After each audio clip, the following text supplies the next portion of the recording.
Tiklo sa Candelaria, Quezon ang tatlong naaktuhang nagsasagawa ng paihi o yung modus ng iligal na bentahan ng produktong petrolyo. Nakatutok si June Veneracion. Tatakbo ha.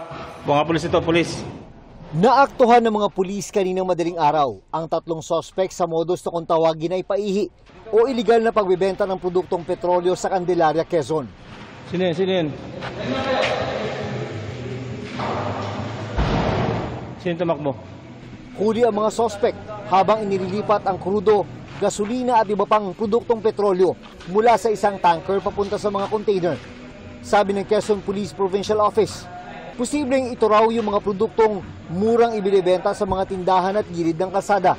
Marami po tayong nare-receive na information na ito nga pong mga paihi na ito ay pumapasok sa lalawigan ng Quezon.